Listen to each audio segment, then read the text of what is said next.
हरे कृष्णा। आप सभी का स्वागत है। आपल्या सगळ्यांचे स्वागत आहे आजच्या सत्रामध्ये।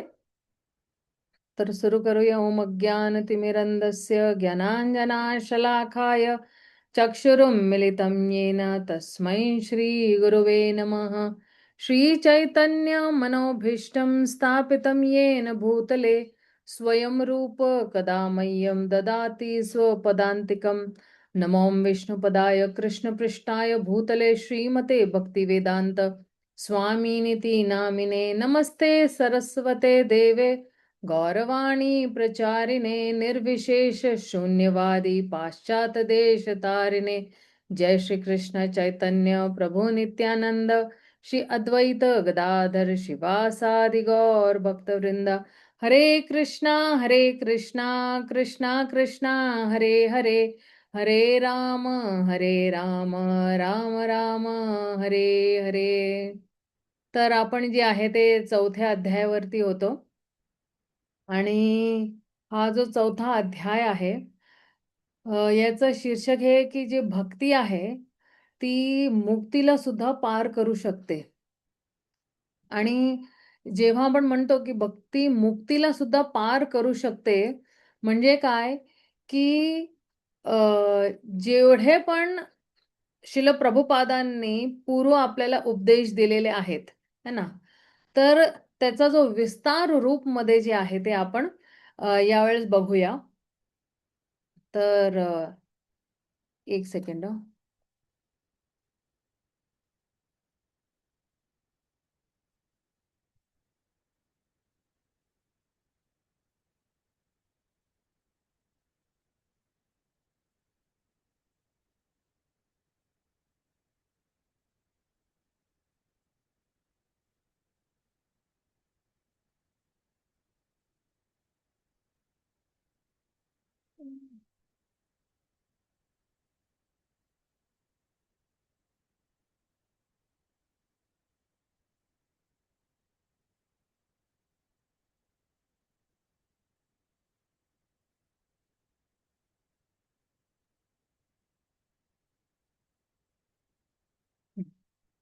तर आता या सुरुवातीला हा जो अध्याय आहे ह्या अध्यायामध्ये जे आहे प्रभुपाद खूप स्पष्टपणे जे आहेत ते अ, या अध्यायाचा जो उपदेश आहे ते तेच म्हणतायत की अ, जर का कोणी भौतिक रूपाने जर का त्याला खूप अ, भौतिक वस्तूंची इच्छा आहे किंवा भौतिक वस्तूंप्रती त्याचा खूप जो आहे ओढ आहे, तर मग त्याला जी आहे म्हणतात ना ब्रह्मज्योतीमध्ये लीन होण्यासाठी त्याची खूप इच्छा असते।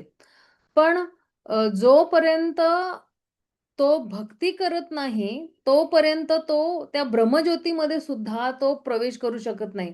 म्हणजे काय की जर का एखाद्या वेळ ज्ञान योगी असेल किंवा ध्यान योगी असेल किंवा अष्टांग योगी असेल, तर ते अष्टांग योगी सुद्धा त्याची जी तो तो अभ्यास करत आहे ना, अष्टांग योगचा जो अभ्यास करत आहे, पण त्या अष्टांग योगच्या अभ्यासामध्ये जर का त्यांनी भक्तीचा समावेश केला नाही तर ते त्याला अष्टांग योगचा सुद्धा फळ मिळणार नाही। एखाद्या कोण ज्ञान योगी आहे, तो ज्ञान योगिनी सुद्धा ज्ञान योग मध्ये सुद्धा जर का त्यांनी भक्तीचा समावेश केला नाही म्हणजे भक्तीला जोडलं नाही त्या ज्ञान योग मध्ये, तरी त्याला त्याचं फळ मिळणार नाही, म्हणजे तो निष्फळ जाणार आहे।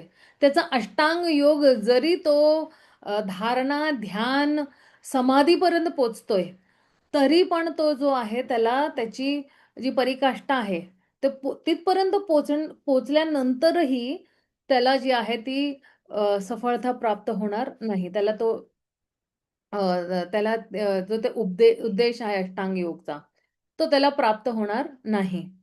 का? कारण की ह्या सगळ्या अभ्यासांमध्ये अष्टांग योग मध्ये ऍक्च्युली अष्टांग योगी काय करतो माहितीये का? अष्टांग योगी जो आहे जर का तो धारणा ध्यान या सगळ्यांमध्ये जरी तो जातो, पण प्रत्येक टप्प्यावरती है ना, प्रत्येक टप्प्यावरती तो काय करतो, तो जो आहे तो जर का यम नियम आसन आहे, जर का यम आहे तर त्यांनी यमला पूर्ण केलं, म्हणजे त्याच्यामध्ये त्याला काय म्हणतात, सफलता मिळाली किंवा त्याला तो पार झाला. पण तो काय करतो, यमला सोडून देतो. मग नियमवरती येतो. नियमामध्ये तो अगदी पारंगत झाला, तर तो नियम सोडतो आणि मग तो आसनावरती जातो. आसनामध्ये पारंगत झाला, तर तो आसन सोडून प्राणायामवरती येतो तो.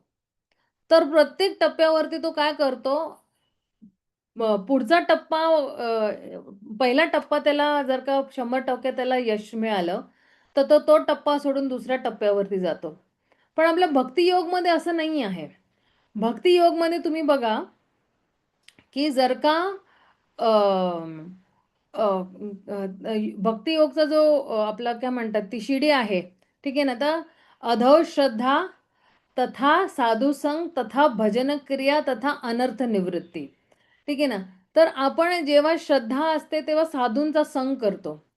असं तर नाहीये ना, की साधूंचा संग केल्यानंतर आपण साधूंनी सांगितलं, की आता हरे कृष्ण महामंत्र करा, तर आपण साधूंचा संग सोडून देतो. असं तर नाही आहे ना. आणि जरीही आपण भजन क्रिया करत आहोत आणि अनर्थाची निवृत्ती झालेली आहे एखाद्या वेळ आणि आपण आलो निष्ठाच्या स्तरावरती, तर असं तर नाही आहे ना, की आपण भजन क्रिया सुद्धा सोडून देतो आणि आपण जे आहे साधुसंग सुद्धा सोडून देतो. आपण प्रत्येक टप्प्यावरती जे आहे जोडत जातो, जोडत जातो. निष्ठामध्ये सुद्धा आपण भजन क्रिया आणि साधू संग, आणि तरी श्रद्धा आपली ती अजून निष्ठापर्यंत पोचलेली आहे. तर ह्या अष्टांग योगींचा हा जरा प्रॉब्लेम आहे, की ते जे आहे त्यांना म्हणूनच अष्टांग योगचा पूर्ण पराकाष्ठा किंवा त्याचा जे परिणाम आहे ते मिळत नाही. तर आता आपण बघूया, की अ, जेव्हा आपण अगदी निरीक्षण करतो, ठीक आहे ना?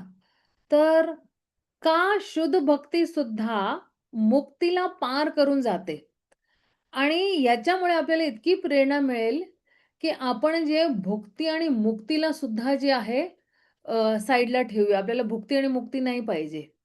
आणि पृथू महाराज म्हणतात ना त्यांच्या प्रार्थनामध्ये, की अ, एक भक्त जो आहे, त्याला जे आहे निराकार मुक्ती नाही पाहिजे. कारण की निराकार मुक्तीमध्ये जे आहे भगवंताचे तुम्ही गुणगान ऐकू शकत नाही. भगवंताची लीला ऐकू शकत नाही. भगवंताचे शुद्ध नामाचं उच्चारण करू शकत नाही किंवा भगवंताचा जो श्री चरण आहे, त्यांचे जे चरण कमल आहे, त्यांचा जे चरण कमलामध्ये जे मधू आहे, त्याचा आस्वादन आपण ते करू शकत नाही. आणि मुक्तीच्या ऐवजी पृथू महाराज काय प्रार्थना करतात? पृथू महाराज म्हणतात, की मला ना करोडो-करोडो जे आहे ते जिव्हा आणि कान द्या. अ, अ, आणि त्याच करोडो-करोडो जिव्हानी आणि कानांनी मी काय करणार? मी सारखं जे आहे भगवंताच्या गुणगानाचं श्रवण करेल आणि त्यांच्या शुद्ध नामांचं उच्चारण करेल. आणि भरत महाराज सुद्धा तुम्ही बघा प्रार्थना तेच करतात. कारण की बघा, जे शुद्ध भक्त असतात ना, किंवा उत्तम अधिकारी असतात किंवा उत्तम भक्त असतात. ते काय करतात?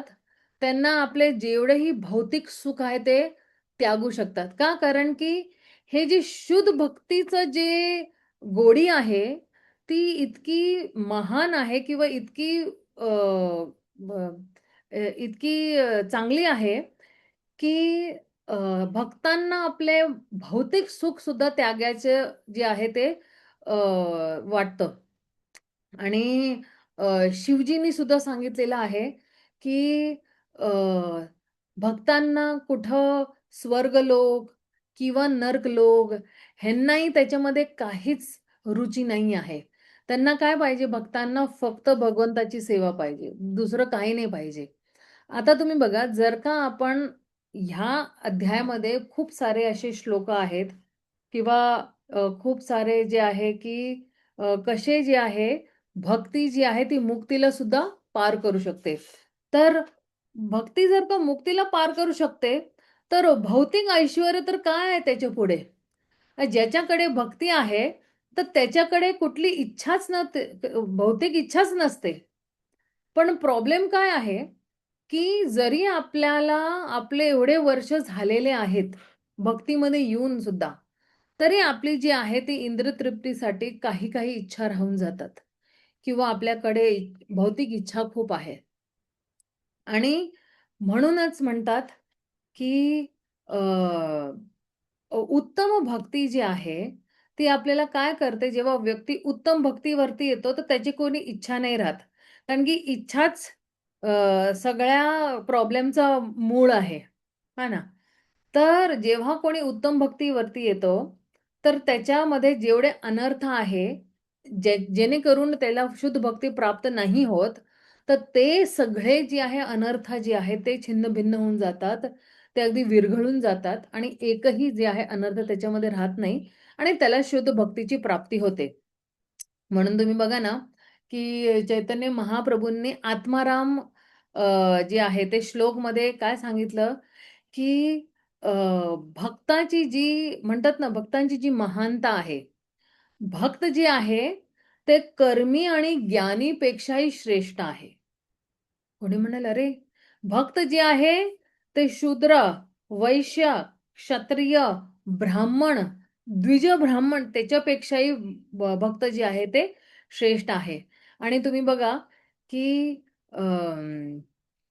भक्त ज्ञानीपेक्षाही किंवा कर्मीपेक्षाही जे आहे, ते कसं श्रेष्ठ आहे, की वृंदावनमध्ये तुम्ही बघा गोपी आहे, गोपा आहे, वृंदावनचे जेवढे भक्त आहेत, है ना? तर ते त्यांचा उद्देश काय आहे? त्यांचा उद्देश असंच आहे, की मी भगवंताला प्रसन्न कसं करू? आणि प्रभुपाद सुद्धा म्हणतात ना, की अ, भक्त श्रीकृष्णांचे अनेक भक्तांमध्ये ज्याला भगवंताच्या प्रती आकर्षण निर्माण झालेलं आहे आणि त्या कृष्णाप्रती आकर्षण झालेलं आहे, जे वृंदावनमध्ये आहेत, ते सर्वात श्रेष्ठ, तो फर्स्ट क्लास डिव्होटीज म्हणजे उत्तम श्रेणीमध्ये तो येतो. आणि असा जो भक्त आहे, त्याला वैकुंठचं ऐश्वर्याप्रती सुद्धा आकर्षण नाही आहे किंवा द्वारकेचं ऐश्वर्याप्रती सुद्धा आकर्षण अजिबात नाही आहे. तर हा झाला चौथा अध्याय आपला, आहे ना, की कसं जे आहे भक्ती किंवा शुद्ध भक्ती जी आहे, ती मुक्तीला सुद्धा पार करून टाकती आहे. मग आपला 5वा अध्याय जो आहे त्याच्यामध्ये शुद्ध भक्तीबद्दल बोललेलं आहे त्यांनी. शुद्ध भक्ती काय आहे? अं, हं. तर आता जरा थोडं आपण शुद्ध भक्तीचं बघूया. त्याचा जन्म कसा होता किंवा त्याची शुद्धता कशी आहे आणि हे वर्णाश्रम धर्ममध्ये आपण शुद्ध भक्ती वर्णाश्रम धर्ममध्ये राहून आपण शुद्ध भक्ती कशी करू शकतो? वर्णाश्रम काय आहे हे सुद्धा थोडंफार बघून घेऊया. तर श्रील प्रभुपाद ॲक्चुअली पहिल्याच ओळीमध्ये तेच म्हणतात, की जेव्हा आपण भक्ती करतो, तेव्हा ती कुठल्या भौतिक स्तरावरती काही निर्भर नाही आहे. कोणीही भक्ती करू शकतो. प्राईम मिनिस्टर सुद्धा करू शकतो आणि छोटं बाळसुद्धा भक्ती करू शकतो. आणि अ, अ, बाकी सगळे जे आहेत जे मार्ग आहेत, ज्ञानयोग किंवा कर्मयोग किंवा हे सगळे जे आहेत ते बाह्य परिस्थितीवरती निर्भर आहे. भक्ती जी आहे कशावरतीच निर्भर नाही आहे.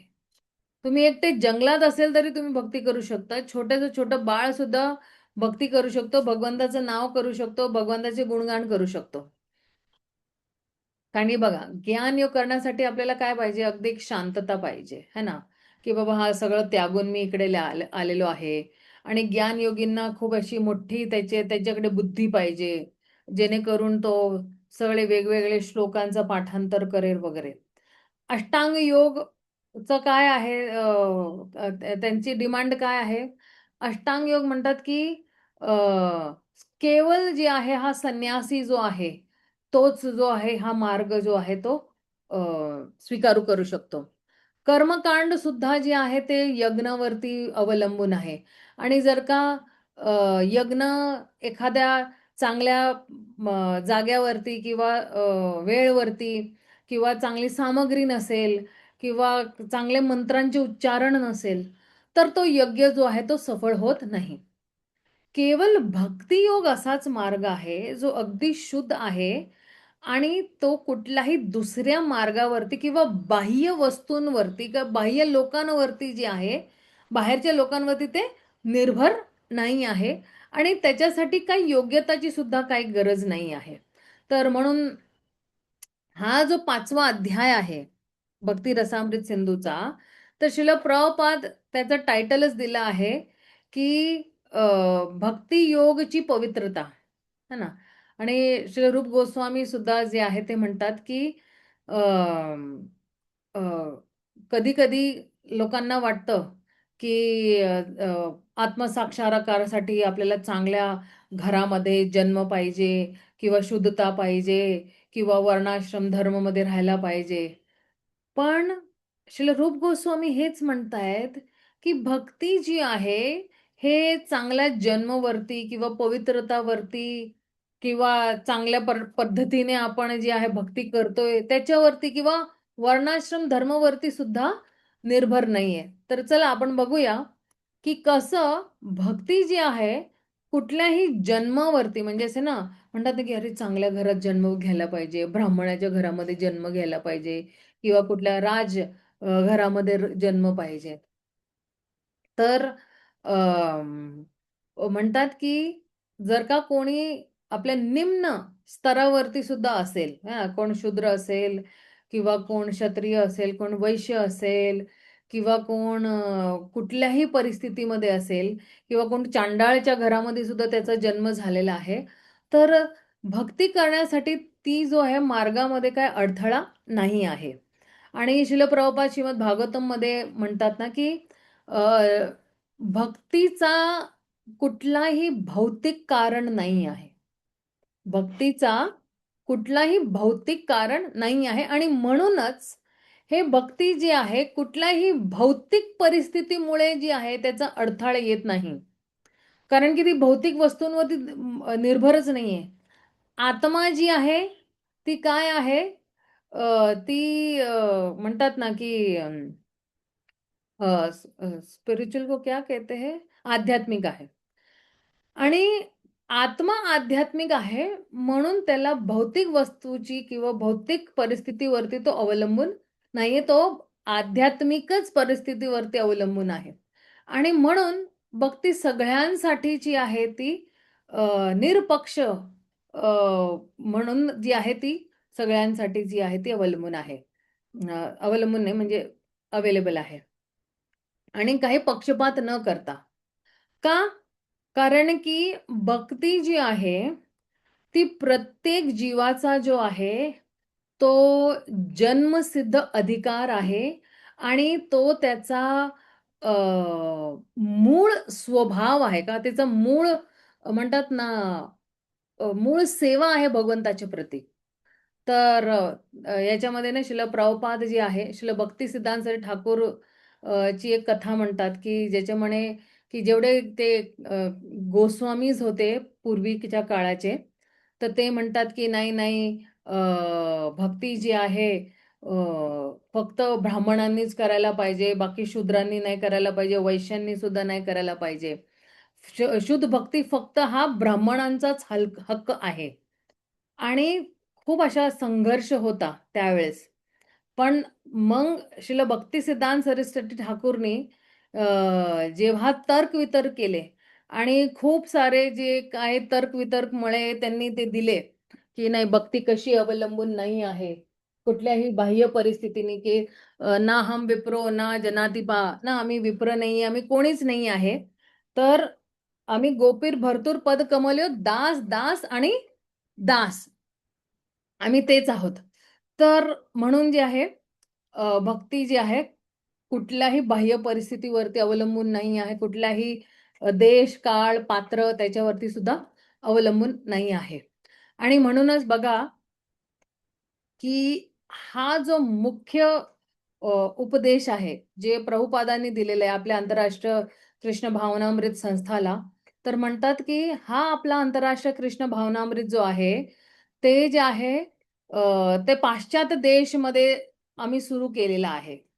आणि अ, ही जी इच्छा श्रील भक्तिसिद्धांत ठाकूरांची होती, की मी जाऊन पाश्चात्य देशमध्ये प्रचार करावा. आणि त्यांच्याच ऑथॉरिटीमुळे आपण जे आहेत हे जे आंदोलन आहे ते सुरू केलेलं आहे. तर हे जे काही ब्राह्मण वगैरे आहेत, ते म्हणतात, की जर का तुम्ही ब्राह्मणाच्या घरामध्ये नाहीये, तर तुम्हाला जनेऊ मिळू शकत नाही किंवा जर का तुम्ही हाय क्लास वैष्णव नाही आहे, तर तुम्हाला जनेऊ मिळत नाही आहे. तर प्रभुपाद म्हणतात, आम्ही आम्ही असले काही वाक्य जे आहे ते स्वीकार करणार नाहीये, कारण की श्रील रूप गोस्वामींनी याला सपोर्ट केलेलं नाही आहे किंवा जे आहे दुसऱ्या कुठल्या शास्त्रांनी सुद्धा याच्यावरती काही टीका-टिप्पणी केलेली नाही आहे. तर म्हणून जे आहे पद्मपुराणमध्ये, स्कंद पुराणमध्ये, हरिभक्ती विलासमध्ये श्रील रूप गोस्वामी म्हणतात, की भक्तीमध्ये प्रगती किंवा भक्तीमध्ये जी ओढ असायला पाहिजे, ती सगळ्यांसाठी आहे. कुठल्याही जन्मावरती म्हणजे जर का मी ब्राह्मण आहे किंवा क्षत्रिय आहे किंवा वैश्य आहे किंवा ब्रह्मचारी किंवा गृहस्थ आहे, कशाही कुठल्याही आश्रमवरती निर्भर नाही आहे. तर हे झालं जन्मबद्दल. मग ते म्हणतात, की अ, म्हणतात, की नाही आता भक्ती करण्यासाठी ना आपल्याला शुद्धता पाहिजे. पहिले आपण शुद्ध होऊया, मग आपण भक्ती करूया. पण त्याच्यावरती अवलंबून नाही आहे. का? कारण की अ, आपण जेव्हा भक्ती करतो, तर त्याच्यानंतर आपण पवित्र होतो. भक्ती करण्याच्या अगोदर कुठला मार्ग आहे पवित्र होण्याचा? करता-करताच जे आहे पवित्र होतो, है ना? की जरी जर का एखादा भक्त जे आहे त्याचं पतन झालं किंवा तो खाली पडला, ठीक आहे ना?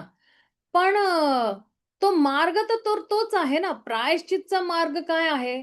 जर का काही वेगळा तो मार्ग नाही हे करणार आहे. जर का एखाद्या वेळेस कुठला भक्त जे आहे त्याचं पतन झालं, तर तो प्रायश्चितचा मार्ग काय आहे? तो असं नाही सांगणार, "अरे, आता माझं पतन झालं, मी कर्मयोग, ज्ञानयोगकडे जातो मी. मग पवित्र होऊन परत इकडे येतो."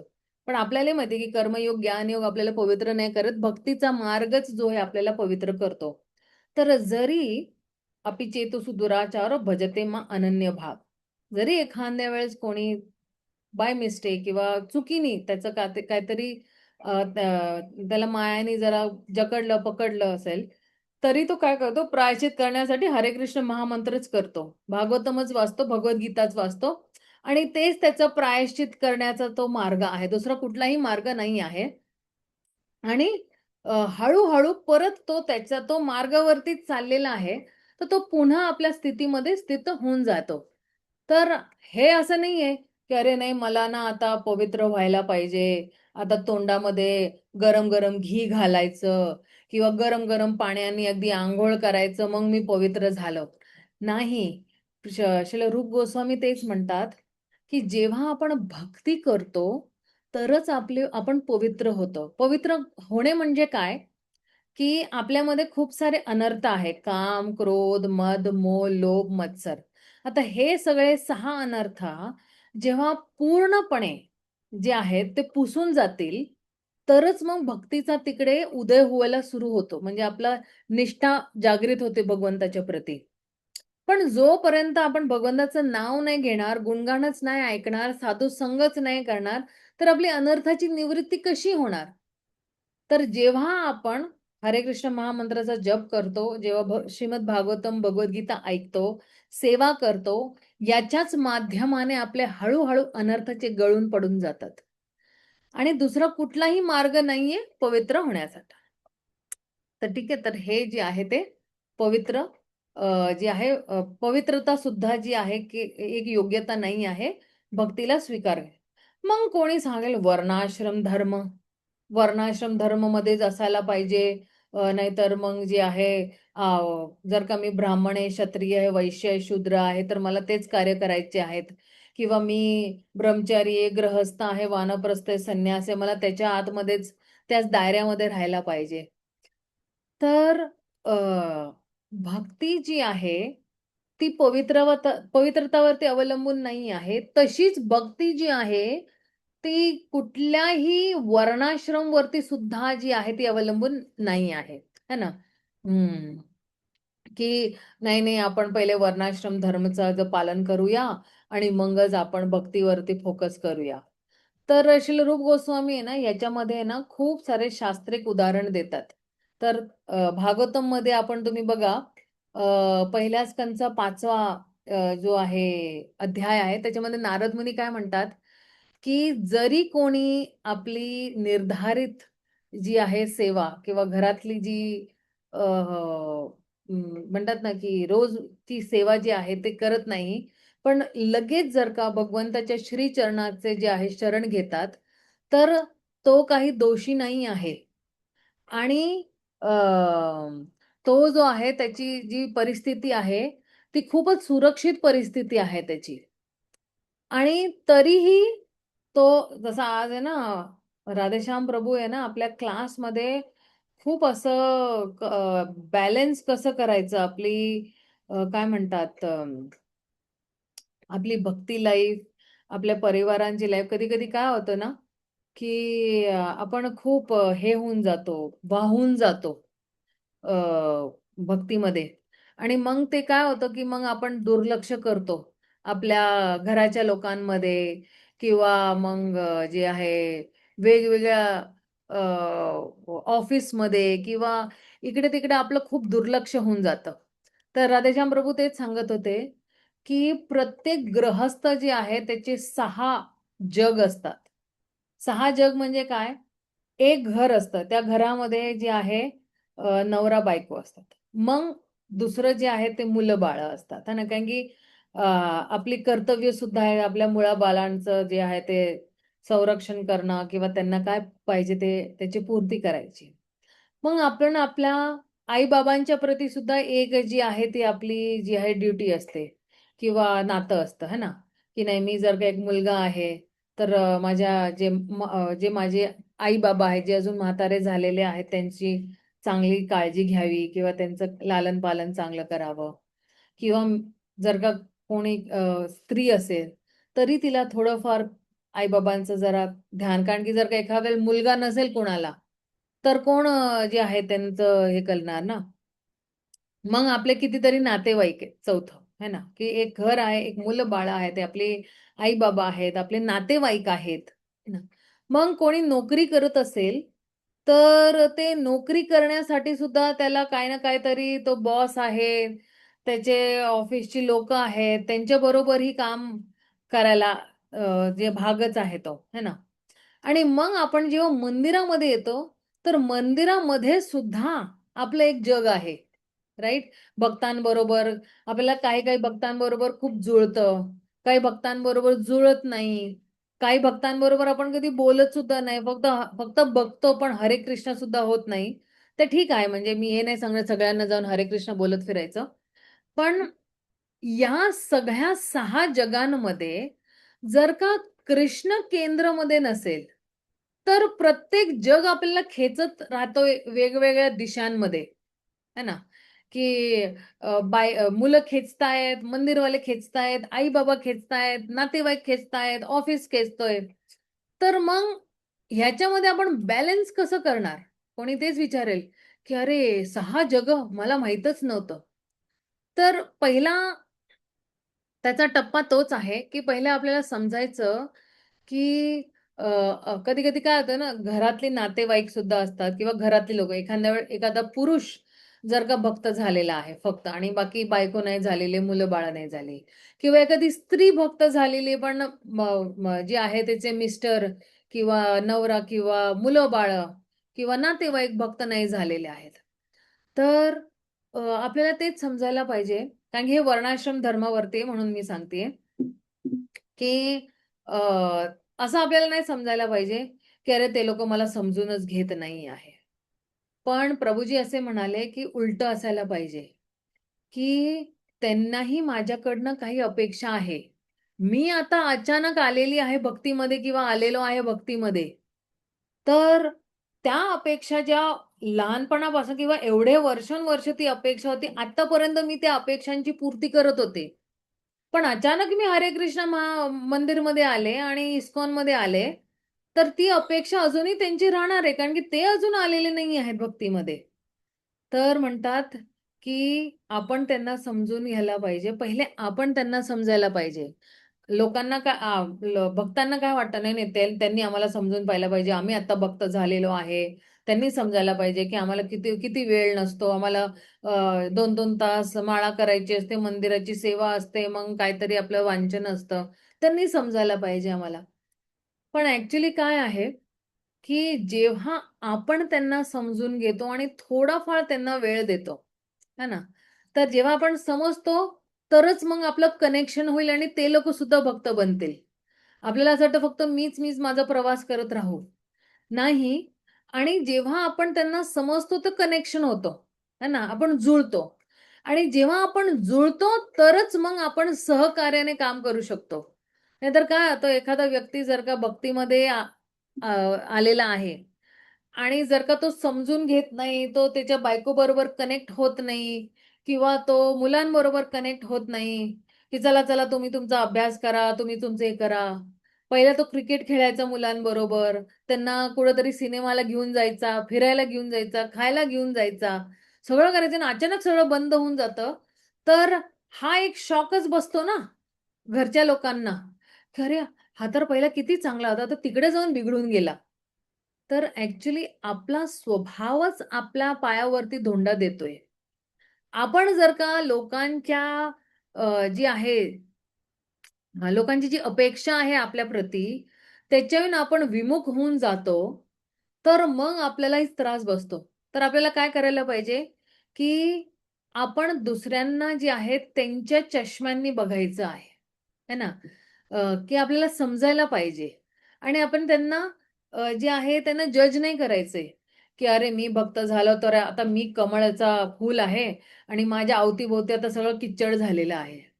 असं अजिबात नाहीये. आपल्याला त्यांना समजायला पाहिजे आणि अ, त्यांची सुद्धा काही अपेक्षा आहे. जसं आम्ही ना भक्तीमध्ये आलो होतो ना, तेव्हा आम्ही पूर्ण परिवारच एकत्र आलो. पण मग आमचे नातेवाईक, त्यांना तर एक शॉकच बसला, की अरे तिलक-बिलक आणि धोती कुर्ता, साडीमध्ये फक्त फंक्शनमध्ये आम्हाला आमच्या नातेवाईकांनी आम्हाला साडीमध्ये बघितलं असेल. पण अशी एरवी साडी घालून फिरताना किंवा माझ्या पप्पांनी धोती कुर्ता घातलेला आहे, तिलक घातलेलं आहे, कंठी आहे आमच्या गळ्यात, हातात बीड बॅग आहे, ते अगदी शॉकच बसला त्यांना. आणि आम्ही नाही त्यांना समजून नाही घेतलं. मग हळू-हळू ना आम्हाला थोडंफार जाणीव झालं, की अरे आपल्याला नातेवाईकांनाही आणायचं आहे. माझ्या मम्मीचे नातेवाईक तर सगळे अमेरिकेमध्ये होते, तर त्याचा काही प्रश्न नाहीये. त्याची काही बहिणी आहेत, पण ते आता बरोडामध्ये पण ते लोकं सुद्धा आता बरोडाच्या इस्कॉनमध्ये जातायत ते लोकं. पण आमचे जे पप्पांच्या साइडचे, त्यांना आणणं म्हणजे अगदी कठीणच. पण हळू-हळू जे आहे आम्ही त्यांना प्रत्येक फंक्शनमध्ये किंवा त्यांचा बर्थडे असेल, तर त्यांना जे आहे अभिनंदन देतो, फोन करतो किंवा त्यांच्या घरी जाऊन त्यांना काहीतरी भेटून येतो. पहिलं ॲक्चुअली काय होतं ना आमच्या घरामध्ये, की शनिवार आला किंवा असा नाही का कुठलाही असा गुरुवार आहे का काहीतरी म्हणजे सगळे काका वगैरे कारण की आम्ही जवळ-जवळच राहत होतो. सगळे 1 किलोमीटरच्याच अंतरावर चारी काका राहत होते. तर कुणाच्यातरी एका घरी जाऊन आपण गप्पे मारायचे रात्री जेवल्यानंतर. गप्पे मारायचे आणि मग परत घरी यायचं. आणि त्या गप्पांमध्ये सगळ्यांना असाच आनंद मिळायचा. काय आपलं थोडंफार चिंटू-पिंटू खाऊन-पिऊन त्यांच्याबरोबर यायचं किंवा सगळ्यांनी मिळून बाहेर जायचं जेवायला वगैरे. आता ते सगळं बंद झालं हरे कृष्णामध्ये आल्यानंतर. मग थोड्या वर्षानंतर मग आम्हाला जाणीव झाली, की नाही ह्यांनाही आणणं खूप गरजेचं आहे. आणि मग माझ्या मम्मीनी तो पाऊल उचलला, की नाही बाबा आपण आपल्या फंक्शनमध्ये त्यांना बोलवायचं. आपणही त्यांना भक्त आता सगळे झालेले आहेत भक्त. म्हणजे काका आहेत वगैरे ते सगळे. काका-काकू वगैरे ते सगळे माळा करतायत. पण ते आता माझे भावंड जे आहेत ना, ते लोकं अमेरिकामध्ये सेटल झाल्यानंतर ते सगळे तिकडचे झाले आहेत. पण ठीक आहे, ते कधी-कधी जातात हरे कृष्णा मंदिरमध्ये जाऊन थोडंफार आपलं काही सेवा करायची किंवा माळा करायचे ते करून येतात. तर पहिला पाऊल हाच आहे वर्णाश्रम धर्ममध्ये, की आपण जे आहे लोकांना समजून घ्यायला पाहिजे. लोकं आपल्याला कधीच समजून घेणार नाही. आपण पहिला पाऊल टाकला, जसा एक नवरा आहे, ठीक आहे ना? आणि बायको आहे. तर ह्या दोघांना काय पाहिजे? त्यांना प्रेम पाहिजे, त्यांना सिक्युरिटी पाहिजे, त्यांना जे आहे ते अटेन्शन पाहिजे. अटेन्शन म्हणजे की त्यांच्यावरती लक्ष देणे, की अरे ह्यानी खाल्लं की नाही, त्यांनी पिल्लं की नाही, तिला काय पाहिजे, त्याला काय पाहिजे. आणि दोघांनी एकमेकांना आत्मसन्मान म्हणजे सन्मान द्यायला पाहिजे. आता कधी-कधी काय होतं, की एखाद्या वेळेस जर का नवरा भक्त झालेला आहे किंवा जर का बायको भक्त झालेली आहे. तर कुणाला वाटतं नाही आता मंदिर जास्त महत्वाचं आहे, आपली फॅमिली करता किंवा कोणाला वाटेल, "अरे बापरे! आता ना काय झालं हा आता गेला तिकडे हरे कृष्णामध्ये आता मला वाटतं हा संन्यासीच होऊन येणार आहे परत." तर त्या बायकोला फायनान्शियल म्हणजे पैशाची अशी अशी हे वाटतं, की अरे आता जर का त्यांनी कमवलं नाही, तर आम्ही खाणार काय? तर ती काय होते इन्सिक्युअर होऊन जाते. तिला अशी भीतीसारखी वाटते.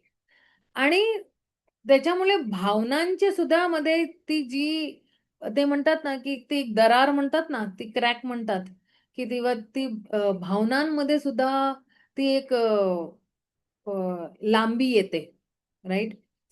तर अ, दोन्ही नवरा-बायकोंनी, है ना, जर का कोणी दोघांमधनं कोणीतरी एक भक्त नाही आहे, पण जो भक्त आहे त्याला वाकावं लागेल.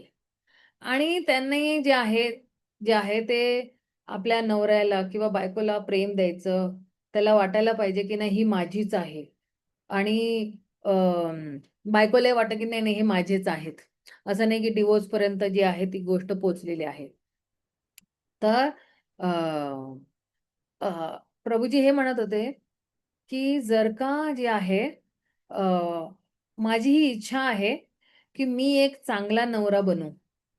आणि बायको जर का भक्त बनलेली आहे, तर बायको सुद्धा म्हणेल, की अशी आहे, की मी सुद्धा एक चांगली बायको बनू, की माझं जे आहे पहिलं जसं चाललं होतं तसंच चालेल, पण अजून चांगलं. जसं एखाद्याला ती काहीतरी पदार्थ बनवती आहे, तर ती पदार्थ बनवता-बनवता अजून चांगल्यापणे ती पदार्थ बनवणार, राइट?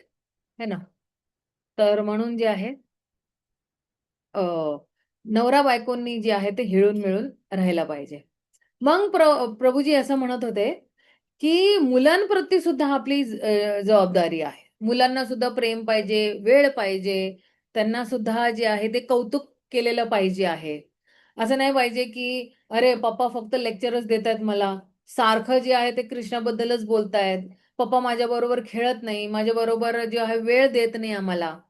तर प्रभूजी असे म्हणत होते, की मुलांबरोबरही त्यांना प्रचार केण्याच्या अगोदर आपल्याला त्यांना काय द्यायला पाहिजे, त्यांच्याबरोबर खेळायला पाहिजे, त्यांना वेळ द्यायला पाहिजे. मगच ते आपले ऐकतील. एखाद्या वेळेला कुठले मुलं-बाळं अजून भक्तीमध्ये नाही आलेली आहेत. पण जोपर्यंत आपण त्यांच्याबरोबर खेळणार नाही किंवा त्यांना वेळ देणार नाही, ते कसे जे आहे ते भक्त बनतील. मग नातेवाईकांबरोबर सुद्धा बोलत होते, की अ, नातेवाईकांना असं वाटतं, की अरे जे आहे आता तर हा भक्त झाला आणि भक्तांना वाटतं आता हे आमचे नातेवाईक आहे ना खूपच भौतिक आहेत. आता आम्हाला जी आहे त्यांची गरज नाही आहे. आम्हाला आपलं एक दुसरं परिवार मिळालेलं आहे हरे कृष्ण मंदिरमध्ये. तर आपल्याला वाटतात, की नाही, नाही ते खूप आता भौतिक जगतमध्ये आणि म्हणूनच आपण कुठलाही सण त्यांच्याबरोबर साजरा करत नाही. होळी असो, दिवाळी असो किंवा कुठलाही जो संक्रांती असो, कुठलाही सण जे आहे त्यांच्याबरोबर आपण की नाही, नाही, ही लोकं भौतिक लोकं आहेत आणि असं आणि तसं नाही. पण जेव्हा आपण हे सण एकत्र साजरा करतो, भगवंताला मध्येच ठेवून, की नाही ही भगवंताची सगळी माणसं आहेत. तर मग त्या नातेवाईकांमध्ये सुद्धा जी आहे ती एकता येते आणि ते लोकं म्हणतात, "अरे, हा पहिला असा नव्हता. हा आता अजून चांगला वागतोय आमच्याबरोबर. पहिला तर थोडा असा होता." लगेच ती जो स्वभाव आहे तो जाणीव येतो. ऑफिसमध्ये सुद्धा बघा, की लोकांना असं नाही वाटायला पाहिजे, की "अरे, हा खूप धार्मिक झालेला आहे." आता मला नाही वाटत, की हा काय पुढे जे आहे ते काम करणार आहे. त्याची सगळी ओढ मंदिरातर्फे चाललेली आहे किंवा सत्संगतर्फे चाललेला आहे. पण आपण ऑफिसमध्ये सुद्धा जे आहे आपण काम करायला आलो, नोकरी करायला आलेलो आहे. इकडे लोकांना शो करायला नाही आलो ना, की मी आता भक्त झालेलो आहे, तर आता तुम्ही सगळे किडे-मकोडे आणि मीच आपला एक शुद्ध भक्त आहे, असं नाही आहे. ऑफिसमध्ये सुद्धा आपली प्रामाणिकता असायला पाहिजे. आपली एकत्रता असायला पाहिजे. आपल्या टीमच्या लोकांबरोबर एक जबाबदारी असते ती सुद्धा, की नाही बाबा मी एक आपलं काम आहे ना पटापट करून देतो. मी फटाफट काही लोकं ना ॲक्चुअली आय-टीवाले काय होतात ना एखाद्या वेळेला, की ज्यांना जर का त्यांना नोकरी मिळालेली आहे आणि ते भक्त सुद्धा झालेले आहेत. तर काय करतात ऑफिसमध्ये लेट जातात. किंवा कोणी इंजिनियर आहे तो साईटवरती, कन्स्ट्रक्शनच्या साईटवरती लेट जाणार. मी भागवतम जे आहे ते करून जातो. मी तुम्हाला एक उदाहरण दिलं होतं ना, की एखादी जीन्सची फॅक्टरी होती. तर तो काय करायचा, तो 1-2 वाजताच पोहोचायचा. आता 9 वाजल्यापासून ती जे कामगार येतात, तुम्ही 1-2 वाजता पोहोचतायत, तर काय अर्ध काम करणार आहे, नाही करणार आहे. तर ती जबाबदारी आपण अजून जिम्मेदार बनून जातो. जेव्हा ऍक्च्युली भक्त बनतो ना, तर आपण अजून जिम्मेदार व्हायला पाहिजे. तर याच्यामध्ये आपण काय धडा शिकलोय आपण, की अ, आपण अशी अपेक्षा करतो, की लोकांनी आपल्याला समजायला पाहिजे. त्यापेक्षा आपण पहिले लोकांना समजायला पाहिजे आणि हीच दया भावना आहे. आपण काय करतो, की लोकांनी मला समजायला पाहिजे. नाही, आपण लोकांना समजायला पाहिजे. तर ही जी चूक आपण ॲक्चुअली करतो, त्याला थोडी आपल्याला दुरुस्त करायला पाहिजे. आणि कितीतरी आपले नातेवाईक आहे. तर ते आपल्याला किती कंप्लेन करत असतात ना, ते म्हणतात, "अरे, जेव्हापासनं हिने मंदिर जे आहे जायला लागलेलं आहे, त्यांनी आम्हाला विसरलेलंच आहे. तो पहिला कधीतरी आपल्या घरी यायचा, आपल्याबरोबर बोलायचा, आपल्याला कॉल करायचा." तर हे नातेवाईकांना किंवा आपल्या आई-बाबांना किंवा आपल्या घरच्या लोकांना काय पाहिजे? फक्त मान-सन्मान देणे किंवा कृतज्ञ भाव जे आहे ते ठेवणे त्यांच्याबरोबर किंवा त्यांची काळजी घेणे. आता आजारी आहे आणि आपण मंदिरामध्ये हरे कृष्ण, हरे राम करत बसलो, तर ही काही सेवा नाही आहे. पण आपल्या आई-बाबांनी जे आपल्याला दिलेलं आहे, त्यांनी आपल्याला आयुष्य दिलेलं आहे, त्यांनी आपल्याला जे काही आपल्याला पाहिजे होतं, है ना? तर आता आपला वेळ आहे, की आपण त्यांना जे आहे त्यांचा मान-सन्मान देऊ, प्रेम देऊ, त्यांना जाणीव करून देऊ, की नाही तुम्ही माझ्यासाठी आहात आणि हीच सेवा आहे. हीच भक्ती आहे ॲक्चुअली म्हणाल तर. तर हे थोडंफार जे आहे आपल्याला जरा समजून घ्यायला पाहिजे, की हे काय आहे. तर आपण आपला निर्णय स्वतःच घ्यायला पाहिजे, की आता मला कुणाला वेळ द्यायचा आहे, ह्याला वेळ द्यायचा आहे, त्याला वेळ द्यायचा आहे. म्हणजे काय, की जर का आपल्याला चांगली भक्ती करायची आहे, तर आपण आपल्या अ, नातेवाईकांना किंवा आपल्या घरच्या लोकांना आपण थोडा वेळ देऊया किंवा आपल्या मुलांना आपण थोडीफार मदत करूया किंवा आपल्या आई-बाबा जे आहेत, त्यांची थोडीफार काळजी घेऊया आणि आपण जी आहे जी नोकरी करतो ती सुद्धा प्रामाणिकपणे नोकरी करायची. असं नाही की ह्याला फसवा आणि त्याला फसवा आणि याला उल्लू बनवा आणि त्याला उल्लू बनवा. तसं नाही आहे. अ, किंवा आपल्या परिवारबरोबर थोडं आपलं नाही का फिरायला करायला सुद्धा जायला पाहिजे, की चला बाबा आज आपण जे आहे 3 दिवस सुट्टी आहे ना, शुक्रवार, शनिवार, रविवार. चला आपण कुठेतरी जवळ जाऊया. लोणावळ्याला जाऊया किंवा महाबळेश्वरला जाऊया, कुठेही फिरायला जाऊ शकतो. किंवा मुलांचे काही स्कूल प्रोग्राम आहे, कॉलेज प्रोग्राम आहे, त्याच्यामध्ये सहभागी व्हावे. आहे ना, की आज माझी मुलगी परफॉर्म करणार आहे, तर चला आपण जाऊया.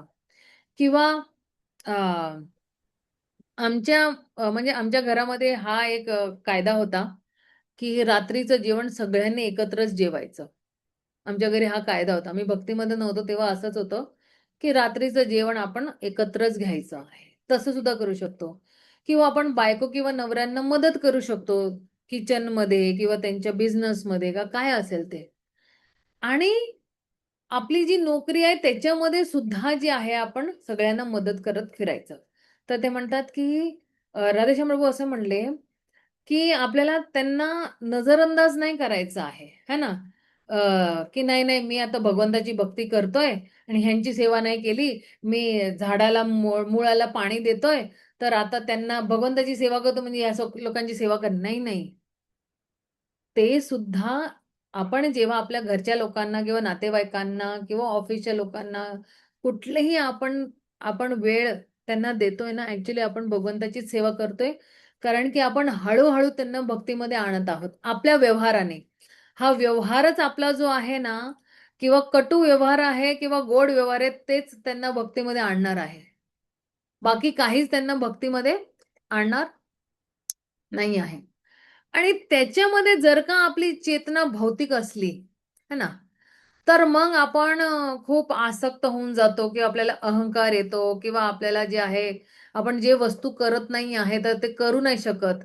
आपण थोडा अजून प्रयत्न नाही करायला मागत आहे किंवा जर का आपण पूर्णपणे भगवंताला शरणागत नाही, तर आपण नातेवाईकांनाही आपण मान सन्मान देणार नाही, घरच्या लोकांना मान सन्मान देणार नाही किंवा अ, आपण त्यांना वेळ देणार नाही किंवा जे आपले नाती आहेत किंवा नातेवाईक आहेत, त्यांच्याबरोबर अजून घनिष्ठ संबंध स्थापित करण्याचं सुद्धा जे आहे, ते आपण करणार नाही. म्हणून कृष्ण काय म्हणतात ना, की तुमच्याकडे जे आहे, "यत् करोषि यद् अस्नासि यत् जिहोषि तद् ददासि." आहे ना, तर तुमच्याकडे जे आहे ते तुम्ही मला अर्पण करा. तर तुमच्याकडे काय आहे, मुलं-बाळं आहेत, ठीक आहे, मला अर्पण करा. तुमच्याकडे काय, नवरा आहे, अर्पण करा. बायको आहे, नवरा, नातेवाईक आहेत, अर्पण करा मला. त्या निमित्ताने तरी आपण ते भक्ती जी आहे, ती भक्ती करतोय. अच्छा. मग हे वर्णाश्रम धर्माची सगळी म्हणतात ना, की जबाबदारी आहेत सगळी. मग श्रीमद भागवतममध्ये सुद्धा भगवंत काय म्हणतात उद्धवाला, की उद्धव, कोणीही जे आहे माझी जी शरणागती घेतो आहे ना आणि पूर्णपणे मला शरणागत होतोय आणि माझे उपदेशांचा जो आहे पालन करत आहे आणि त्याचे सगळे जे अ, जे आहेत त्याचे जे उपाधी आहेत है ना, की मी प्राईम मिनिस्टर आहे, मी शिक्षक आहे, मी इंजिनियर आहे, मी डॉक्टर आहे. तर तो व्यक्ती कोण आहे? तो अगदी फर्स्ट क्लास आहे. तो अगदी उत्तम श्रेणीचा माणूस आहे. आणि श्रीमद भागवतमच्या 11व्या स्कंदमध्ये सुद्धा तिकडे काय म्हणतात, की जरी कोणी है ना, अ, आपली निर्धारित सेवा जी आहे ते त्यागून है ना आणि अ, जर का वर्ण आणि आश्रम आणि पूर्णपणे भगवंताची शरणागती घेतो, पूर्णपणे जे आहे तो अ, भगवंताच्या श्रीचरणावरती शरणागत होतो, तर अ, हा व्यक्ती जे आहे कुणावरती त्याच्या उधारी-पाधारी नाही आहे. आणि त्याला जे हे 5 प्रकारचे यज्ञ जे आहेत ते करायची गरज नाही आहे, है ना? किंवा तो सगळ्या पापांमध्ये मुक्त आहे. फक्त भक्ती करूनच तो जो आहे त्याला काय तो जो आहे ते सगळ्या अ, ऋणमध्ये मुक्त होऊन जातो.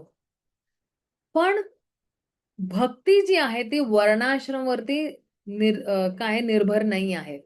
फक्त जेव्हा कोणी भक्ती करतो, तर त्याला जी आहे ती त्याला जे पाहिजे ते पवित्र होण्यासाठी ते ऑटोमॅटिकली जे आहे ते मिळत आहे.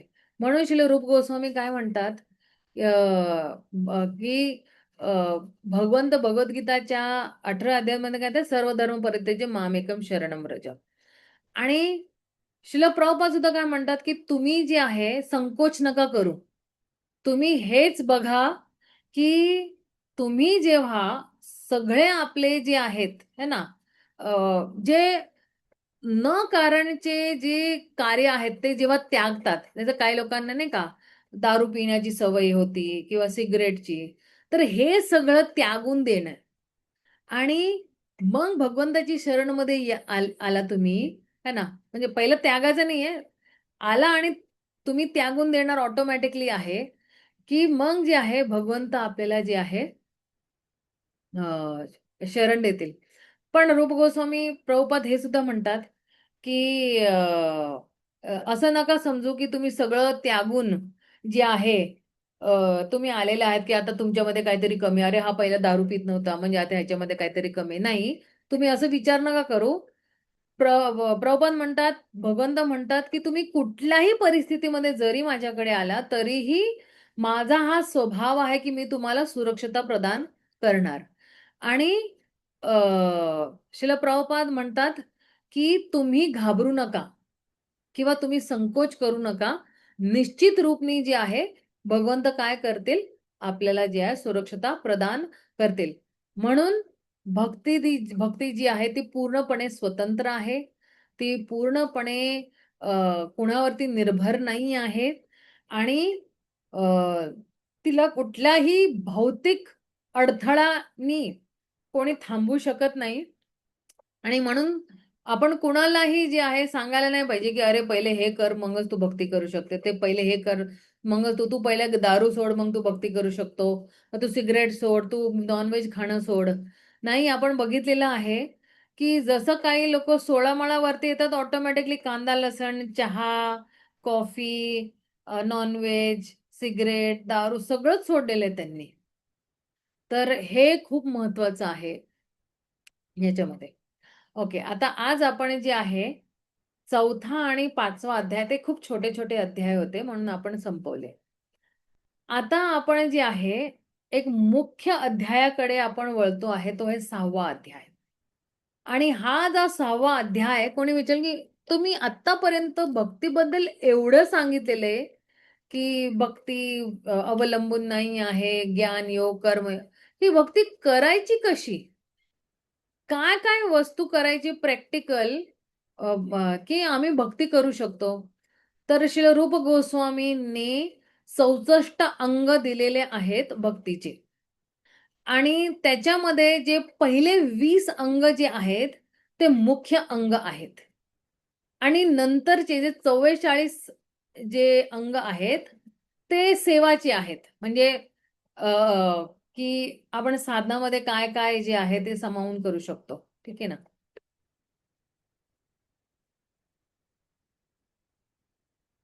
तर 20 जे मुख्य अंग आहे, त्याच्यामध्ये 10 अंग जे आहे ते म्हणतात, की काय स्वीकार करायला पाहिजे आणि दुसरे 10 जे आहेत, ते त्याला काय आपण स्वीकार नाही करायला पाहिजे. प्रवृत्ती आणि निवृत्ती.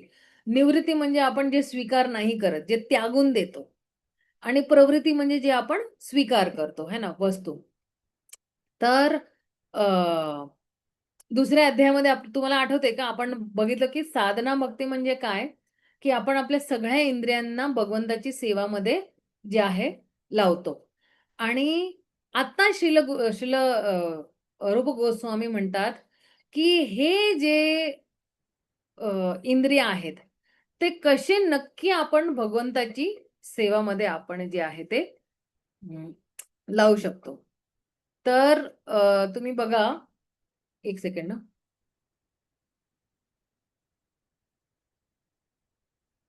हं.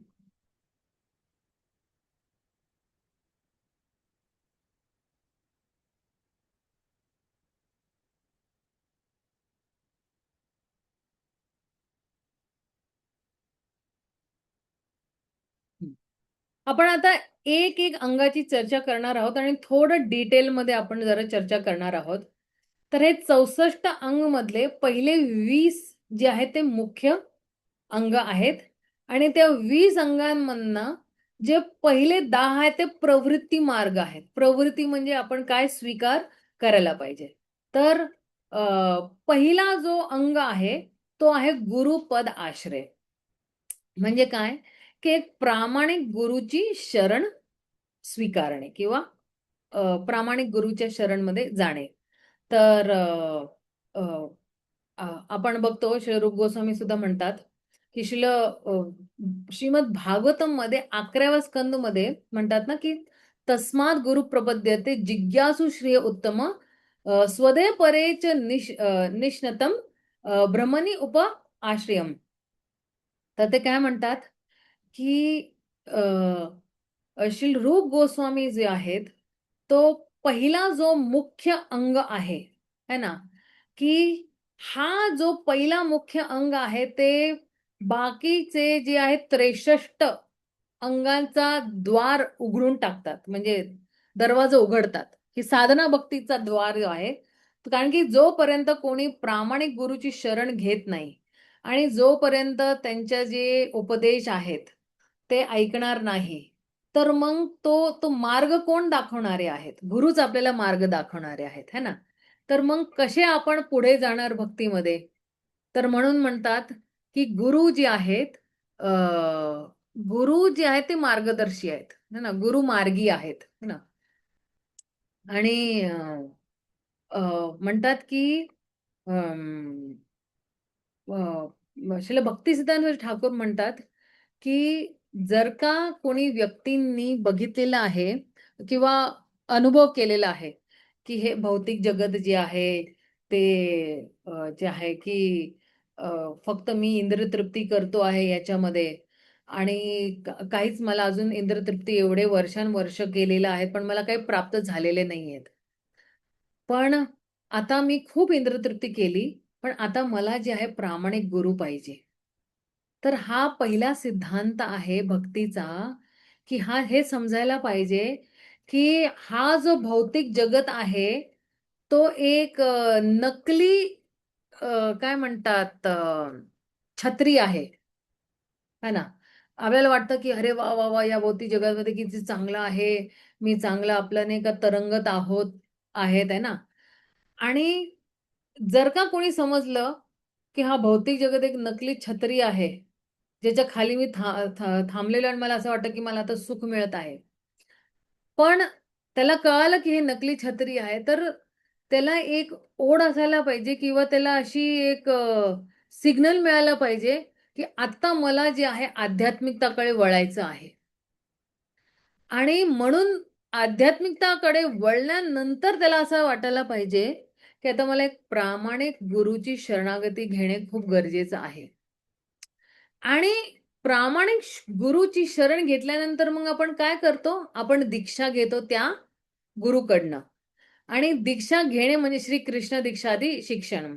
दीक्षा घेतल्यानंतर दीक्षा म्हणजे काय असं काही लोकांना असं वाटतं ना, की दीक्षा एक शो सारखं आहे. जसं काही लोकांना आता काही गुरु आहे ना, ते लोकं दीक्षा कशी देतात माहिती का? असे दही घेतात त्यांच्या भांड्यामध्ये आणि सगळ्यांकडे दही छिडकतात. आणि ते म्हणतात, ज्याच्यावरती दहीचे थेंब पडले, त्या सगळ्यांची दीक्षा झालेली आहे. पण त्याच्यामध्ये एक म्हणतात ना, प्रामाणिक कनेक्शनच नाही आहे. की अरे, काहीतरी आणि काही शिक्षण सुद्धा नाही आहे. अच्छा, तुम्हाला आता आपल्या आयुष्यामध्ये जे फालतूगिरी करायची तुम्ही करू शकता. आता तुम्ही माझे शिष्य झालेले आहात. बस लोकांना सांगण्यासाठी, शो सांगण्यासाठी, की आम्ही या गुरूंकडनं आम्ही दीक्षा घेतलेली आहे. पण अरे, गुरुचं पहिलं कर्तव्य आहे शिष्यांना उपदेश देणे. जोपर्यंत उपदेश देणार नाही, तो त्याच्या आयुष्याबरोबर काय करणार आहे? तर ॲक्चुअली रूप गोस्वामी तेच म्हणतात, की आणि प्रभुपाद त्याच्यावरतीच त्यांचं हे देतायत, की एखादा शिष्य जे आहेत, जेव्हा गुरूंनी त्यांना स्वीकार केलेला आहे, की त्यांनी गुरूला स्वीकार केलेला आहे, ते फक्त शोसाठी नाही आहे. गुरु जे आहेत, ते भगवंताचे प्रतिनिधी आहेत आणि आपल्या परमात्माचे सुद्धा प्रतिनिधी आहेत. तर अ, जेव्हा आपण भौतिक अ, जीवनाचा त्याग करतो आणि जेव्हा आपण गुरुची शरण घेतो, तर आपण त्यांना पूर्ण श्रद्धाने स्वीकार करायला पाहिजे. है ना? दीक्षा काय आहे आपण जगाला असे हे करतो, एक असं ऐलान करतो, है ना? की मी आहे ह्या गुरूंची शिष्य, है ना? आणि मी आता यांच्याप्रतीच माझी पूर्ण श्रद्धा आहे. मी यांचा आता गुलाम झालेलो आहे. माझे पूर्ण जे आयुष्य आहे मी त्यांना आता सोपून दिलेलं आहे. आता ते मला जसं नाचवतील मी तसं नाचायला तयार आहे. हे ॲक्चुअली दीक्षा आहे.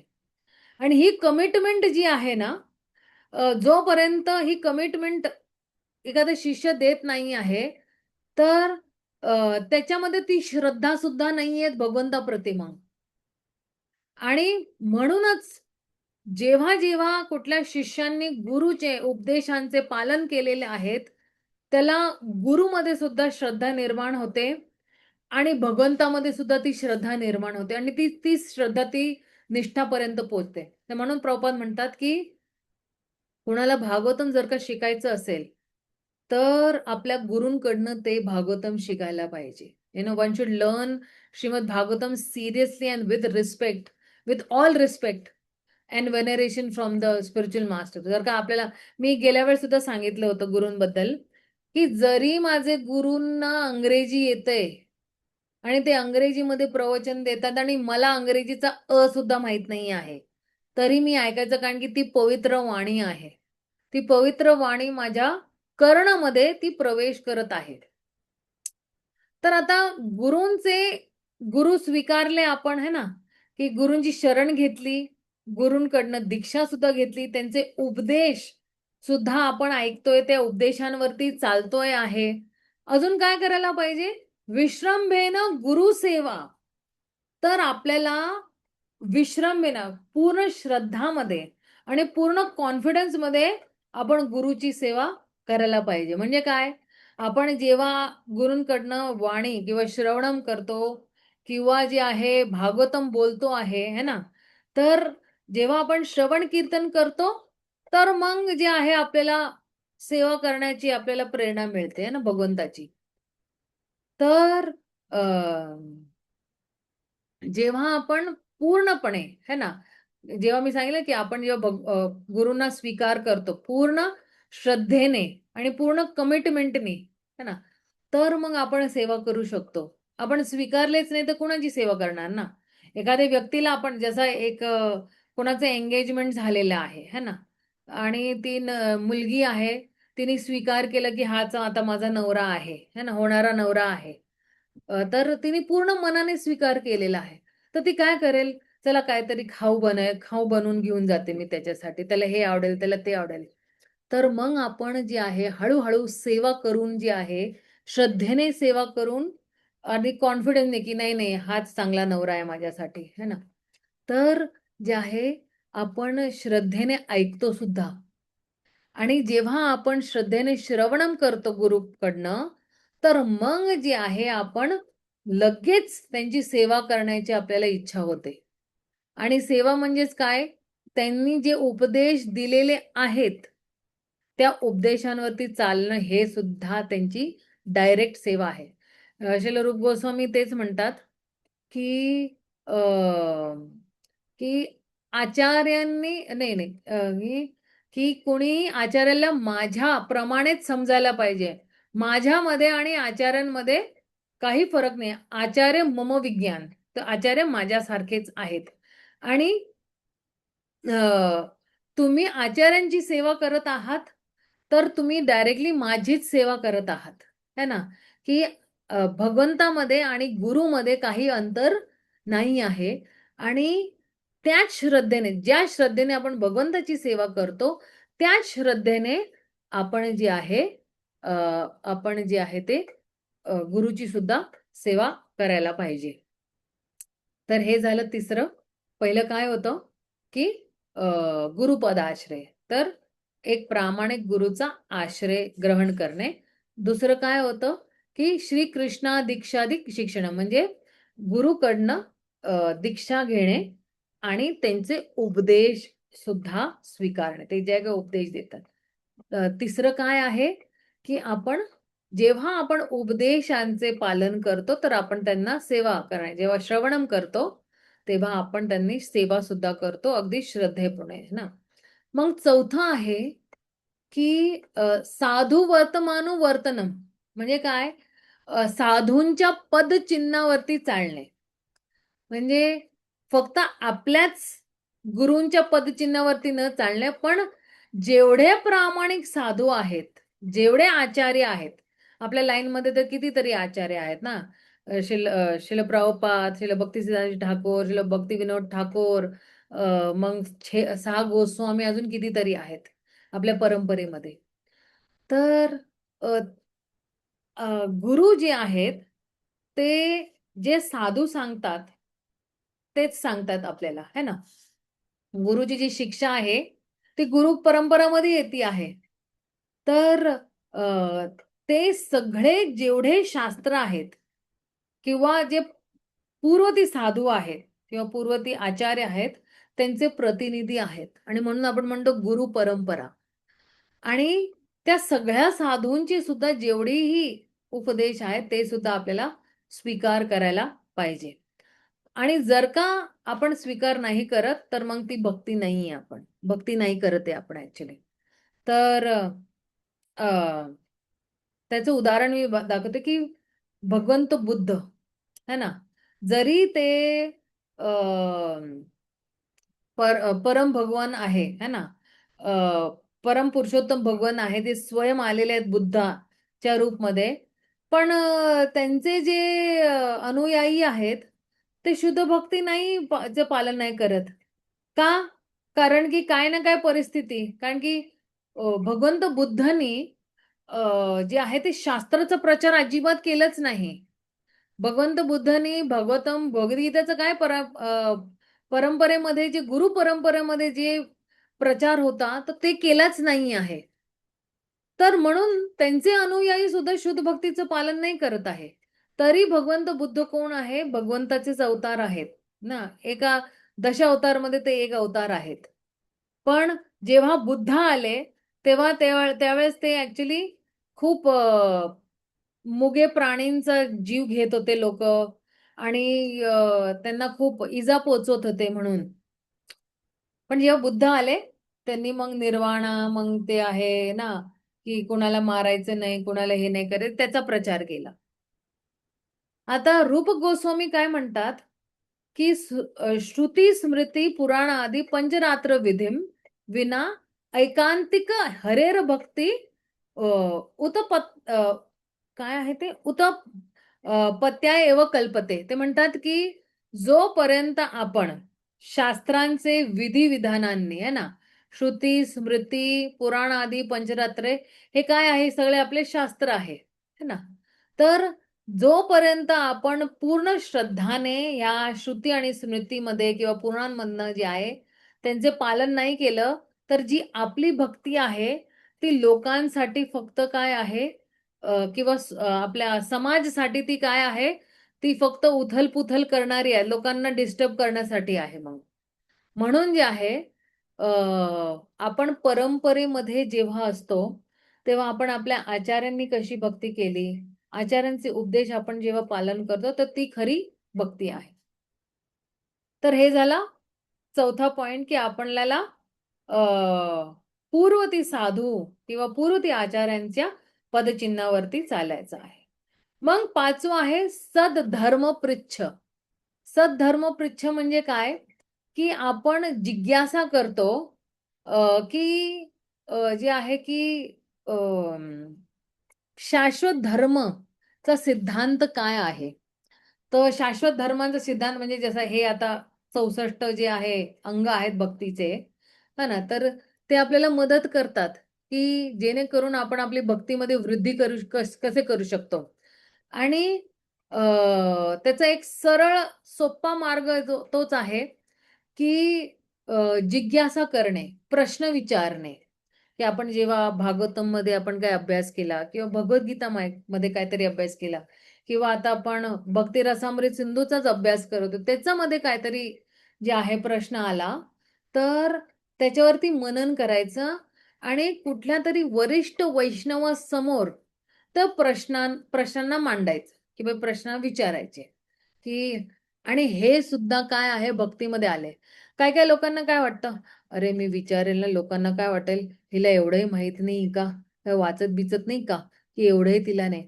पण कधी कधी आपण वाचलेलं आपल्याला स्पष्ट कळत नाही, म्हणून तीच गोष्ट आपण स्पष्ट करण्यासाठी विचारतोय की मी हे वाचलेलं आहे आणि मला हे समजलेलं आहे, माझी समजूत बरोबर आहे की नाही, म्हणून आपण वरिष्ठ वैष्णवांना विचारतो. आणि वरिष्ठ वैष्णव सुद्धा हेच विचार करतायत की हे असं आपल्याला नाही का असं जज नाही करत की अरे काय ही एवढं सोपं ना प्रश्न विचारला हिने, हिला काय अक्कल विक्कल आहे की नाही. वरिष्ठ वैष्णव कधीच असं विचार करत नाही. ते इतके उदार मनाचे असतात की अरे हिने काहीतरी वाचलेलं आहे आणि त्याच्यामध्ये तिने काय तिला स्पष्टता मिळाली नाही, म्हणून ही ते ते वाक्य माझ्याकडे स्पष्ट करण्यासाठी आलेली आहे. किंवा मी काहीतरी क्लास दिलेला आहे आणि बरोबर समजूत झालेली नाहीये, तर ते परत मला विचारते आहे, तर किती चांगलं आहे. म्हणजे काय, हिने क्लास खूप चांगल्यापणे तिने ऐकलेला आहे. तर म्हणून आपल्याला ना जे आहे ते प्रश्न म्हणजे विचारपूस करायला पाहिजे, प्रश्न करायला पाहिजे.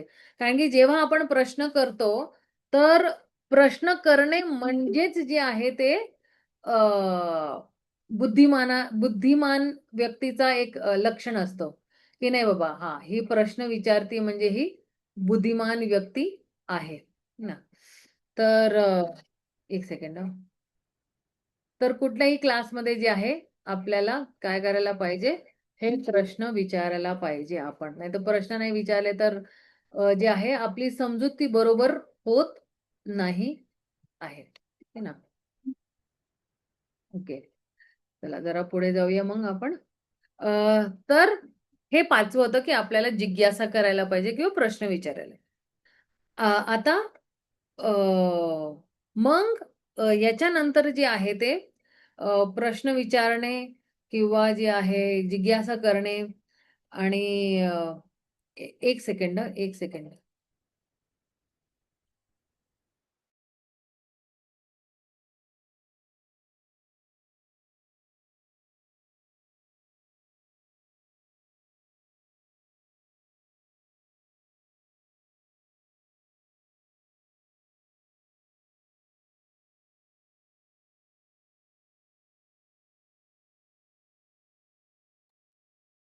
हां. तर 5व्यामध्ये बघितलं आपण, की आपल्याला प्रश्न करायला पाहिजे. कारण की तद्विधी पातेन परिप्रश्नेने सेवया उपदेशिते ज्ञानम ज्ञानिनास तत्वदर्शिनः. तर जो ज्ञानी आहे, तर त्यांनी तत्वदर्शन केलेलं आहे, तरी ते आपल्याला सांगू शकतील, की जे आहे अ, त्याचं स्पष्टीकरण करू शकतील. तर आपले गुरु आहे किंवा वरिष्ठ वैष्णव आहे, ते आपल्याला अगदी स्पष्टपणे जे आहे ते आपल्याला सांगू शकतील, की आणि अ, कसं ते अगदी क्लॅरिटी देतील आपल्याला. ठीक आहे ना? ओके. आता जे आहे ते 6वं बघूया. एक सेकंड ना, माझ्या नोट्समध्ये मी 6वं दिलेलंच नाही. तर काय झालं काय माहित. हं, हं. भोगादी त्याग कृष्णस्य हेतवे. म्हणजे काय? की भोगादी त्याग म्हणजे काय? की जेवढे भोग करण्याची जी वृत्ती आहे, तिला आपण काय करायला पाहिजे? त्यागायला पाहिजे. म्हणजे काय? काही काही जे भोग करण्याची जी म्हणजे काय? की जेवढी भौतिक इंद्रतृप्ती करण्याची जी आपली इच्छा होती, त्याला आपण त्यागायचं. का? कारण की आपल्याला भगवंताला प्रसन्न करायचं आहे आणि अ, पद्मपुराणामध्ये लिहिलेलं आहे, की जेव्हा आपण हे भोगाला त्यागतो, तर मग आपल्याला वैकुंठाची प्राप्ती होते. है ना? मग म्हणतात, की द्वारकादी निवासो. द्वारकादी निवासो म्हणजे काय? की कुठल्यातरी तीर्थस्थळामध्ये वास करणे. जसं द्वारका आहे, मथुरा आहे, पुरी आहे, गंगाच्या तटावरती किंवा वृंदावनमध्ये है ना. तर म्हणतात, की जो कोणी द्वारकामध्ये राहतो एका वर्षासाठी अ, किंवा 6 महिन्यासाठी किंवा 1 महिन्यासाठी किंवा एका रात्रीसाठी, तर तो पुरुष असो किंवा स्त्री असो, त्याला काय प्राप्त होणार? चतुर्भुज सारूप्य मुक्ती त्याला प्राप्त होणार वैकुंठमध्ये. हे स्कंद पुराणमध्ये लिहिलेलं आहे. आणि अ, पुरीमध्ये आहे ना, पुरुषोत्तम क्षेत्र जे म्हणतात आपण ते, है ना, की अ, तिकडे जे आहे अ, तिकडे कोणी वास करत असेल, तर जेवढे आपले देवी-देवता आहेत, तिकडच्या वास्यांना कसं बघतात? ते म्हणतात विष्णूसारखेच बघतात. तर म्हणतात वास करणे. आणि गंगाच्या तटावरती सांगितलेलं आहे रूप गोस्वामींनी इकडे, की जे कोणी हे पवित्र गंगा नदीचे स्पर्श करणार किंवा त्याच्यामध्ये अंघोळ करणार किंवा चरणामृत म्हणून स्वीकार करणार, तर ते म्हणतात, की ही गंगा जी आहे, ती भगवंत विष्णूच्या श्री चरणांमधूनच बाहेर आलेली आहे. है ना? आणि ही तिन्ही लोकांना काय करत आहे? ती पवित्र करत आहे. है ना? आणि कुणाबरोबर पवित्र करत आहेत? भगवंत शिवजी जी आहेत, त्यांनी तिला धारण केलेली आहे. आणि दुसरे देवी-देवतांबरोबर ती जे आहे ते म्हणतात. अच्छा. मग म्हणतात, यावत अर्थानो वार्तिता हे 8वं आहे. हे 7वं काय होतं? द्वारका निवास म्हणजे द्वारकामध्ये निवास करणे किंवा कुठल्या तीर्थस्थळामध्ये निवास करणे आणि 8वं काय आहे, की यावत अर्थानो वर्तिता म्हणजे काय? जे गरजेचं आहे तेच स्वीकारणे, जे गरजेचं नाहीये भक्तीसाठी त्याला त्यागणे. है ना? तर अ, जेवढा आपल्याला भौतिक वस्तू आपल्या शरीराला आणि आत्मेला ज्या जोडण्यासाठी पाहिजे, तेवढंच आपण स्वीकारतो. आणि जर का खूप जास्त काहीतरी स्वीकार केलं, तर मग त्याला जो लक्ष्य आहे भगवत प्रेम तो प्राप्त होणार नाही. किंवा खूप कमी सुद्धा स्वीकार केलं, है ना. काही लोक म्हणतात, आता मी काय खाणार पिणार नाही, आता मी भक्तीमध्ये आलो, मी आता अगदी तृप्त झालो, आता मी काय खाणार पिणार नाही. तर मग तो काय हॉस्पिटलमध्ये पोहोचणार, तो काय भगवतधाम मध्ये पोहोचणार नाही आहे. तर हे सुद्धा बघण्याची गरज आहे. आपण ना काही काही संकल्प घेतोय ना, की अरे मी आता एकादशीला हे नाही करणार, किंवा मी आता जन्माष्टमीला हे करणार किंवा हे नाही करणार. तर संकल्प सुद्धा आपण आपल्या क्षमतेप्रमाणे घेणे. कारण की असं नाही आहे की मी काहीतरी संकल्प घेतला आणि लुळा पडलो आणि हॉस्पिटलमध्ये पोचलो मी, है ना. की जे आहे आपल्या कॅपॅसिटी प्रमाणे, आपली क्षमताप्रमाणे आपण जे आहे ते आपण जे आहे संकल्प घेणे, है ना. पण त्या संकल्पामध्ये एक मुख्य वस्तू ही असायला पाहिजे, की मी असला संकल्प घेणार जेणेकरून माझे 16 माळामध्ये काही अडथळा येऊ नये. रोजच्या 16 माळ्यामध्ये माझे काही अडथळे येऊ नये. नाहीतर काय होणार, की अपराध होऊन जाणार. कारण की आपण ध्यानपूर्वक जप नाही करणार तर अपराध होणार आणि मग आपली आध्यात्मिक प्रगती होऊ शकणार नाही. तर हे थोडं जरा आपल्याला जरा लक्ष द्यावं लागेल, है ना. तर नारदीय पुराणमध्ये सुद्धा म्हणतात, की की आपल्या शरीरासाठी जेवढं पाहिजे तेवढं आपल्याला स्वीकार करायला पाहिजे. आणि अ, अ, अ, जेवढं आपल्याला जमेल तेवढंच जे आहे आपण स्वीकार करायला पाहिजे. नाहीतर मग आपली आध्यात्मिक प्रगतीला जे आहे ते थांबवू नये. तेवढी आपण जे आहे संकल्प घेणे, है ना. मग अ, काय म्हणतायत, की अ, एक सेकंड हे अच्छा 8 मग म्हणतात, की हरिवासर सम्मानो. तर अ, हा जो हरिवास है ना, म्हणजे असल्या दिवसांचा सन्मान करणे ज्याच्यामध्ये प्रत्यक्षपणे हरीचा वास असतो, है ना. जर एकादशी आहे तर म्हणतात ना, की सर्व पाप प्रणाशनम, है ना. एकादशीच्या दिवशी जे आहे सगळे पाप जे आहे ते नष्ट होऊन जातात. आणि त्याला काय मिळतं? पुण्य मिळतो, है ना.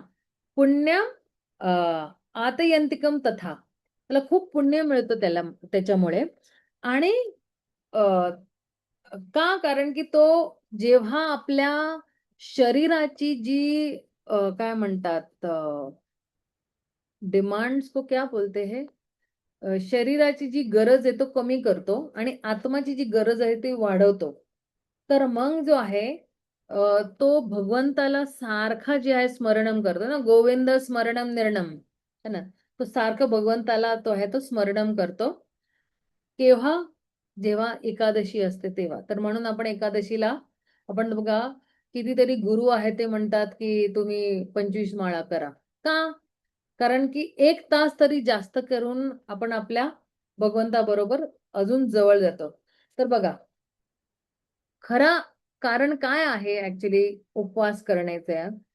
की आपल्या शरीराची जेवढी ही गरज आहे ती कमी करणे, आपण भगवंताच्या प्रती अजून ओढ वाढवी किंवा आपला श्रद्धा वाढवे म्हणून, है ना. भगवंताच्या प्रती प्रेम वाढवतो आपण. आणि जेवढा वेळ आहे, है ना, एक्स्ट्रा वेळ देतोय ना आपण भगवंताला. रोज तर 2 तास देतो. पण एकादशीच्या दिवशी कधी 3 तास देतो, 4 तास देतो, 8 तास सुद्धा सुद्धा काही लोकं देतात, है ना. तर तो वेळ जो आहे तो भगवंताच्या सेवेमध्ये किंवा भगवंताचं नाव गुणगान करण्यामध्ये आपण जे आहे हे व्यतीत करतो. तर फालतू ॲक्टिव्हिटीमध्ये नाही, फालतू कार्यामध्ये नाही, पण आपण भगवंताच्या सेवेमध्ये आपण जे आहे तो वेळ घालवतो आहे. मग 10वं काय आहे? 10वं आहे अ, धात्री अ, अश्वत्थादी अ, गौरवम. म्हणजे काय? जे आपले पवित्र झाड असतात. जसं आपलं काय असतं ते झाडाचं नाव काय आहे ते? अश्वत्था किंवा आमलाकी किंवा तुळशी, है ना. तर त्याला बॅनियन ट्रीला काय ना, बरगद का पेड़ होता है ना, वो वाला.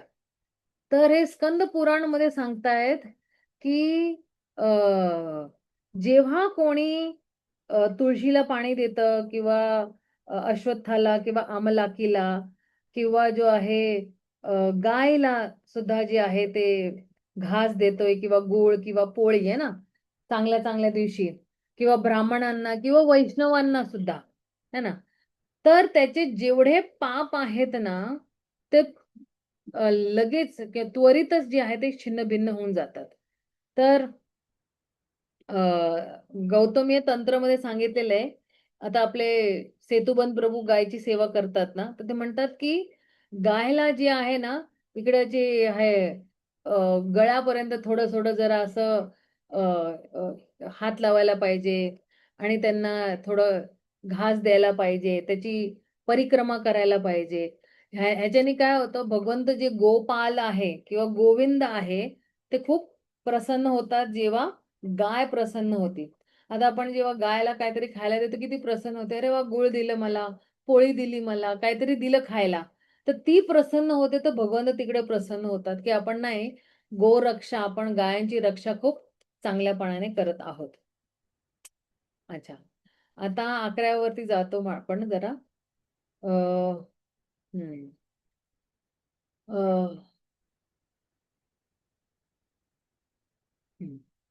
ह्याच्यामध्ये काय आहे, श्री कृष्ण विमुख जन संग त्याग.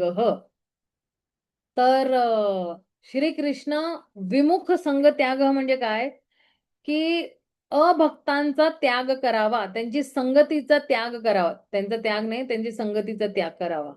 तर म्हणतात की अ,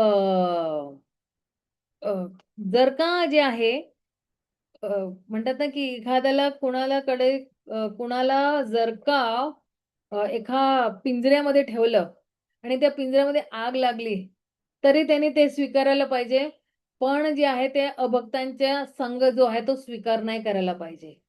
का? कारण की हे जे आहे भगवंताच्या भगवंताच्या उपदेश म्हणतो ना आपण, त्याच्या विरुद्ध आहे अभक्तांचा संग न करणे. का? कारण की जेव्हा आपण अभक्तांचा संग करतो तेव्हा जी आहे आपली भगवंताच्या प्रती जी ओढ असते ती कमी होऊन जाते आणि परत आपण भौतिक जगतमध्ये जे आहे ते आपले जे फालतू कार्य करत होतो ते फालतू कार्य करत बसतो. मग तर चैतन्य महाप्रभूने तेच म्हटलेले आहे की दोन प्रकारचे जे अभक्त आहेत त्यांची जी आहे ती संगती नाही करायला पाहिजे. तर एक आहे की जे भगवंताची भगवत्ता स्वीकार करत नाही किंवा म्हणतात ना परम भगवान पुरुषोत्तम श्री कृष्ण, जे भगवंताला पुरुषोत्तम कृष्ण स्वीकार करत नाही तसल्या लोकांची संगती करायची नाही. आणि दुसरी की ज्या लोकांमध्ये खूप भौतिक इंद्रियतृप्ती करण्याची इच्छा आहे त्या लोकांची संगती करायची नाही. तर असले लोकांना म्हणतात ना की एखादा सापाला गळा लावा किंवा एखाद्या वाघाला गळा लावा, पण असल्या लोकांचे जे आहे ते जे आहे ते असे लोकांकडनं जे लांबच राहावा तुम्ही सगळं. तर ठीक आहे, हे 11 झालेले आहेत. आता आपण पुढच्या वेळी जे आहे ना ते 12, 14, 15 पर्यंत आपण जे आहे ते सुरू करूया. माझी अजून एक इम्पॉर्टंट ऑनलाईन मीटिंग आहे. काउन्सिल बोर्ड मीटिंग आहे, तर मी मंदिरात नाही गेलेली आहे पाऊसमुळे. तर ती सुद्धा जरा अटेंड करणे गरजेचे, अटेंडन्स कंपल्सरी आम्हाला. ठीक आहे. तर कोणाचा काही प्रश्न असेल तर तुम्ही विचारू शकता. अरे, कोणाचा काही प्रश्न असेल तर तुम्ही विचारू शकता.